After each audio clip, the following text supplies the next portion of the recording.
নমস্কার বন্ধুরা, আশা করি আপনারা সকলে ভালো আছেন। কাকলি কিচেনে সকলকে স্বাগত। আজকে বানিয়েছি ঝাল সুজি বা সুজির উপমা। একঘেয়ে রুটি পরোটা খেতে ইচ্ছে না করলে টিফিনে এইভাবে ঝাল সুজি বানিয়ে নিতে পারেন। খেতে কিন্তু দারুণ হয়। তাহলে চলুন কিভাবে বানিয়েছি দেখা যাক। 1 চামচের মতন সাদা তেল আমি গরম বসিয়েছি। এখন আমি এর মধ্যে দিয়ে দিচ্ছি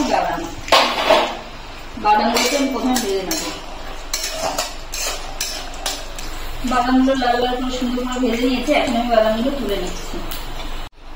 এই তেলের ভিতরে আমি দিয়ে দিচ্ছি মেজারিং কাপের ½ কাপ সুজি। সুজিটাকেও আমি সুন্দর করে ভেজে নেব, হালকা লাল লাল করে ভেজে নিতে হবে।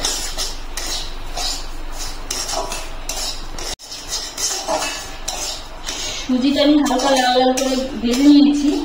এখন সুজি থেকে একটা সুগন্ধ বেরোচ্ছে। এখন আমি সুজিটাকে নামিয়ে নিচ্ছি। আমি কড়াইটা ধুয়ে আবার 1 চামচের মতন সাদা তেল গরম বসিয়েছি। এখন আমি ফোড়নে দিয়ে দিচ্ছি সর্ষে,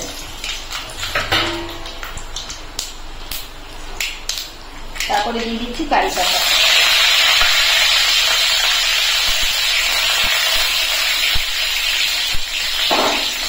সর্ষেটা ফুটে গেলে দিয়ে দিচ্ছি আমি কুচি করে রাখা গাজর আর আলু। ছোট ছোট করে কেটে নিয়েছি গাজর আলু। গাজর আলুটাকে প্রথমে একটু ভেজে নেব। গাজর আলুটা একটু ভাজা হয়ে গেলে তারপর এর ভিতরে আমি দিয়ে দিচ্ছি পেঁয়াজ আর ক্যাপসিকাম কুচি, আর দিচ্ছি কাঁচা লঙ্কা কুচি, দিচ্ছি পরিমাণ মতন লবণ। প্রথমে আমি লবণ দিই, তখন আমি সব কিছু একটু ভেজে নেব।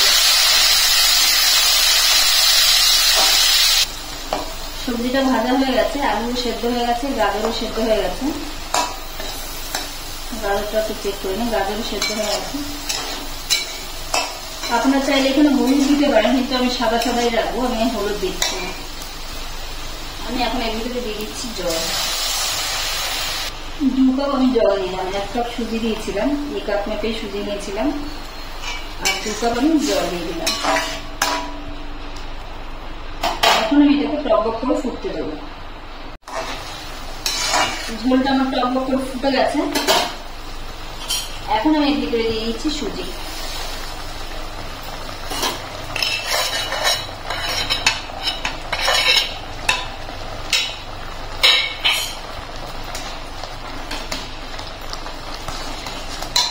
বাদামটা ভেজে রেখেছিলাম, বাদামটাও দিয়ে দিলাম।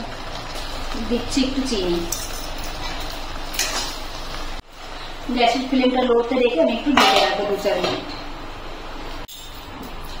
আমি এখন ঢাকা খুলে নিচ্ছি। এখন আমি একটু নেড়ে দেবো।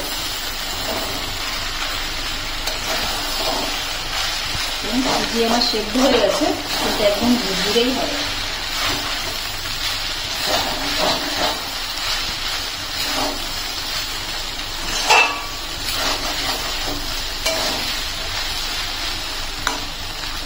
তেল হয়ে নাড়িয়ে দিতে হবে খুঁটি দিয়ে, তাহলে ঝুরঝুরে হয়ে যাবে।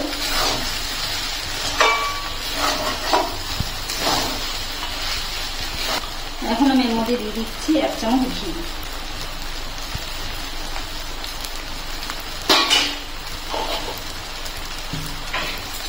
ঘিটা দিয়ে ভালো করে নেড়ে নেব।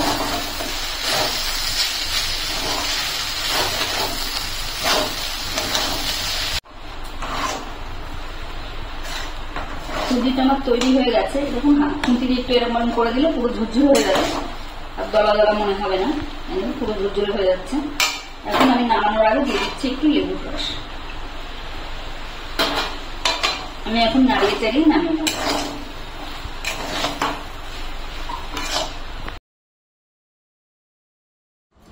রেসিপিটি যদি ভালো লাগে তাহলে একটা লাইক, কমেন্ট ও সাবস্ক্রাইব করে পাশে থাকার অনুরোধ রইল। আর যারা ফেসবুক থেকে দেখছেন তারা পেজটিকে ফলো করুন।